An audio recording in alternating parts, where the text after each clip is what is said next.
Hi there, welcome back to my channel. This is Disha from Sweet Trends. It's the springtime in the US and everything is in bloom. It's the cherry blossom season, so I thought I'll share with you a cherry blossom cake, and I'm doing that in a top forward cake in which the top of the cake is facing you forward, like you cut a portion and flip the cake onto the cake board. You'll understand when you see the video. And I'm doing this in fondant, and it's a strawberry cake. So I'll also show you how to make the boxed mix to the next level by altering some of the ingredients. Watch along. So for the cake, I'm using a strawberry moist cake, and I'm using a box cake mix here. So if you make some of the modifications to the box cake recipe, we can make it taste really delicious, like a homemade cake made from scratch. Usually the box mix will call for 1 cup of water, half cup of oil and 3 large eggs. I'll be swapping 1 cup of water with 1 cup of milk and half cup of oil with half cup of melted butter. Not room temperature but melted butter, not too hot. And to further enhance the taste, I will add 2 tablespoons of jam and 2 tablespoons of instant vanilla pudding with it. I'll do a detailed video separately because this video is getting lengthier.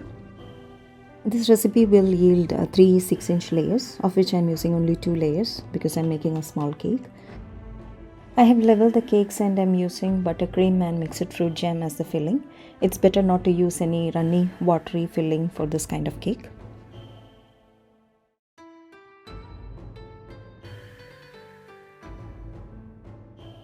I'm going to apply a thin layer of buttercream to crumb coat, and I'll put it in the fridge for about 10 to 15 minutes to set, followed by a thicker layer. Once the final coat is smoothened out, put it back in the fridge for about an hour for the buttercream to set it harder. Now we need to put another cake board taped with parchment paper on top of the cake and flip the cake onto the cake table so that the bottom of the cake is now facing you, and we need to ice this side. So unlike the regular cakes where the top and the edges are iced, we need to ice even the bottom of the cake for a top forward cake. Once the final coat is fully smoothened out, put it in the fridge for a couple of hours or in the freezer for about an hour so that it sets like brick hard and we can handle easily without the buttercream melting when you're flipping it on the board. Make a marking about an inch away from the bottom of the cake and run a serrated knife perpendicular to the cake board to get a clean straight edge. Then we need to flip the cake along this edge onto the cake board with some buttercream applied. Smoothen the edges if there are any dents. So this is how we make a top forward cake, and we can finish off with some buttercream pipe designs at this point, but I'm going to cover it with fondant using a paneling method. So I'm measuring out the circumference and diameter. I'm going to cover the edge of the cake first. So for that I need a rectangular fondant panel with the length a little bit more than the circumference of the cake. So mine came out to 13 inches, so I'm going to take 15 inches. And the width of the rectangular strip should be the width of the cake, so about 2.6 inches as I measured. The cake had been in the fridge while I was rolling out the fondant, so the buttercream is not sticky, and we need to brush some water on the cake to stick the fondant panel. Smoothen the fondant and then trim off the excess edges. Now we can cover the front and back of the cake. So we need 2 circular panels with the diameter same as the diameter of the cake. Mine came out to be 6 inches, so that has to be exact same. So roll the fondant out and cut it into a circular shape. A 6-inch cake board would have worked better, but I was out of cake board, so I used a bowl which had the same 6-inch diameter.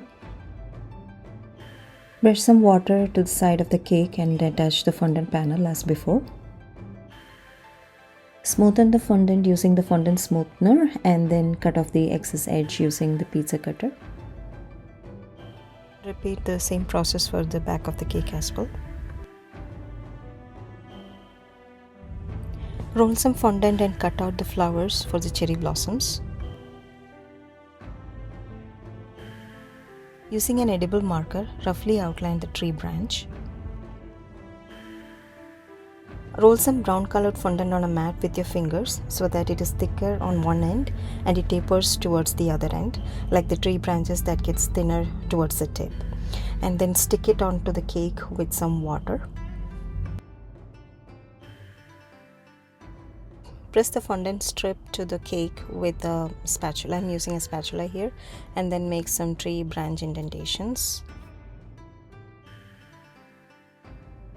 Repeat the process until all the branches are covered with fondant.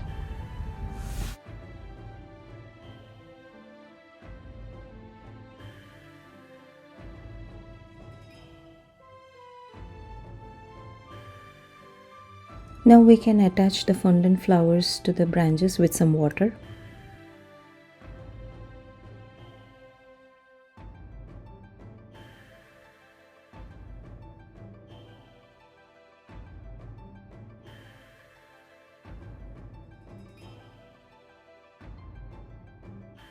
To make the flowers pop out a bit, we can add color to the center with a red food marker.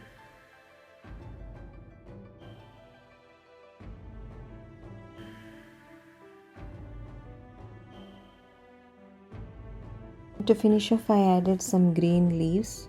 We can roll the fondant between the fingers to make it like a tiny leaf and attach it with some water. That's the final look. I covered the cake board with some green fondant. Thank you so much for watching. I hope you enjoyed the video and learned something new. So as usual, like, share, comment and subscribe. And the YouTube says 70% of my viewers are not subscribed. So if you belong to that 70%, please show some love and subscribe. Thank you. I hope to see you with another one soon.